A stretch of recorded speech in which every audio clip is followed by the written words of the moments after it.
Hello everybody, this is Maricar from Paper Goodness. In a recent blog post, I talked about what I call the myth of the 24-hour day. In summary, what that means is that although there are 24 hours in a day, 7 days a week, not all of those hours are available for me to do whatever I please. I need to sleep sometime within those 24 hours if I want to be at my best the following day. Although I like seeing 24 hours in my daily planning pages, I realized that it just wasn't helping me manage my time in terms of sleeping early enough or getting enough sleep so that I can function well without, massive amounts of coffee. So I designed a system that is helping me manage that tendency to try and use all 24 hours of the day. At the end of that blog post I mentioned, I said that I will show the tweaks that I made in my planning system. But as I was doing this video, I realized that it wasn't just a tweak. What you're going to see today is a complete system.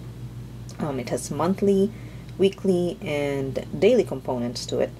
And today is the first time that I'm showing this planning system, which I call the Zeitgeber Planner.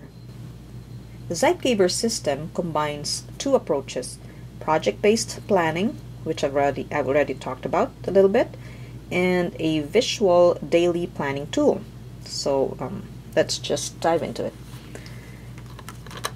Let's see, subscribers to my blog already have this page.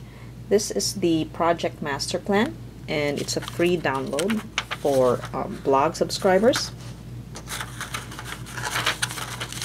It gives an overview of the projects and tasks that I want to accomplish.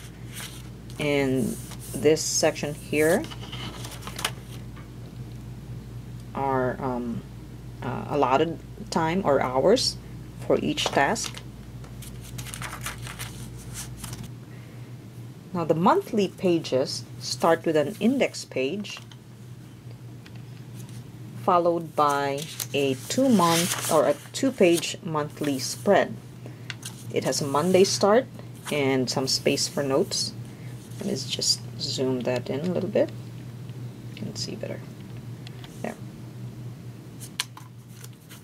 And at the back is a capture page, which I use to capture or write down emergent tasks. These are tasks I have not planned for, but which I need to do that month or even the next month. After the monthly calendar is a fold out for project planning. That. On the left side of the page are sections for quadrant 1 and quadrant 2 activities. Now these are based on the time management matrix, with quadrant 1 being activities that are both urgent and important, and quadrant 2 is for activities that are important but not urgent. So on this page, quadrant 1 activities are on the left side, designated by the action step manage. Right there, the other way. And quadrant 2 on the right is for activities to focus on so that they don't become urgent tasks. And the action step there is focus. And for the monthly pages, I have divided the quadrant 1 and quadrant 2 activities into work, home, personal, and then there's a little space for notes here. Next is the monthly project plotter on the same fold out. This is a complement to the Project Master Plan. When I'm planning my month, I look through the projects and tasks in my Project Master Plan, figure out the things I want to do that month, and then assign them to the weeks that are coming, right here. So these are the dates of the weeks up here. Let me show you that. Close up. November 3 to November 9, and so on. And if there are 5 weeks in a particular month, I put the 5th week down here. Now as I look through my project master plan, I'm able to see that project so-and-so will take so many hours right there. And as I assign projects to a particular week, this system helps me avoid planning too much or too little for the month and weeks of that month. So I can distribute the projects that I want to accomplish that month and parse them out through the coming weeks. Now on the other side of the fold out is the monthly task tracker.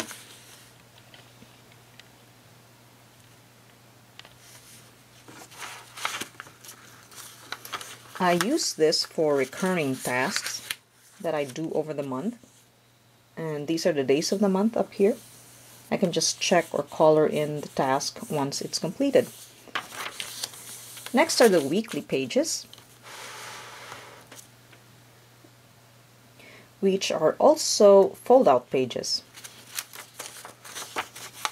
Like that. First is a flexible space for notes for capturing emergent tasks or grocery lists or whatever you want. Next, on the same page, is the weekly task tracker right there. And at the bottom here is more flexible space. So I sometimes use this for dinner plans or a short shopping list. Now on the next page, at the top is the weekly schedule, which goes from 6 a.m. through 10 p.m.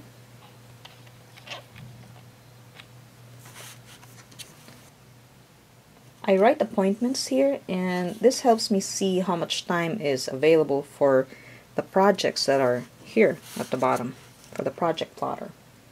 So if there are I have a lot of meetings for the week, I know that I will not have as much time for projects. So I use these two sections together. Now let's look at the project plotter. And this is something I use to drill down for my monthly planning. So I go back to my project plot for the month, find the corresponding week. For example, this is November 3 to 9. I go to my monthly project plotter, find the projects I was planning to do for that week, then I transfer that information from here to here.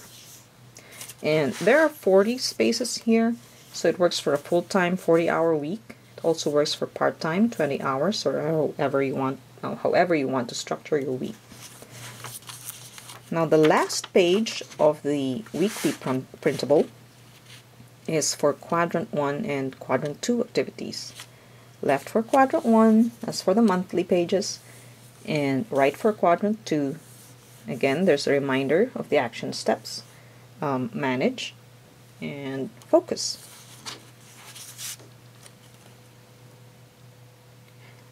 Right there. And there are also spaces for phone calls and emails that I do, and errands. So just looking at the monthly and weekly pages, I hope you can see that there's a continuity in terms of project planning, and also focusing on the most important activities, whether they're urgent or not. And that extends into the daily pages as well, which we're going to look at next. So these are the daily planner pages, and these feature the Zeitgeber dial. Okay. As you can see, the Zeitgeber dial is a visual planning tool with that familiar clock face. What's different about the Zeitgeber dial compared to other circular planning tools is that it's a divided dial. The day goes from 6 a.m., indicated by this triangle here, through 6 p.m. There. And then the evening hours switch to the outermost part of the dial, which only goes to 11 p.m. So there's a cutoff there. This particular configuration of the Zeitgeber dial is the Z116 because 11 p.m. to 6 a.m. are designated hours for sleep, and that's indicated by these shaded portions. I have found that this configuration works best for me at the moment. There are other configurations of the Zeitgeber dial. It can go from 10 p.m. to 5 a.m. If you prefer those other styles, let me know in the comments. But all the Zeitgeber dials will have that divided dial feature. It just varies in terms of specific designated sleeping hours. Some people can do with less sleep, some people need more. So why use a divided dial? Well, for me, this helps me remember not to use up the full 24 hours. I mean, they're not all supposed to be used for activities anyway. It reminds me of the importance of adequate sleep so that I could have an optimal day the following day. So as I look at this, it reminds me that, hey, my day only goes until 11 p.m. and I should be sleeping by that time. There's nothing there. So let's go to the bottom part of the daily planner. And that reflects what you've already seen in the monthly and weekly pages. Again, the left is for quadrant 1 activities with a reminder to manage them so that you get them done because they're urgent and important tasks. And the right part is for quadrant 2. They're important but not urgent. And the action step for those is to focus so that they don't become urgent tasks. And there's also extra space for overflow or notes. So that is the daily page. This is a very simple daily planner with an emphasis on balance and focus. Balance in productivity and personal renewal, like sleep, and focus in terms of tasks that are important. In addition, as I color code or fill in the dial, I can flip through the week and see which activities I'm spending my time on. I'm able to see if I'm spending too much time on one thing and not on others. So all of that is reflected in my planner pages. So the daily pages end with a space for weekly review before the next week starts. What I usually do is I keep the daily pages within the weekly fold-out page. And I just open them up with, when I'm at that current week. So that's it. That's an overview of the Zeitgeber Planner with the monthly, the weekly, and the daily planning pages. I will talk about the components in more detail in future blog posts and videos, and I will show you how I use them, but hopefully for now you get a good idea of the system. And I'm working on the 2015 pages, but I'm making the pages for December 2014 available. Oh, and including November 2014 as well. If you want to try these out for yourself before 2015, I'm putting a link in the description below.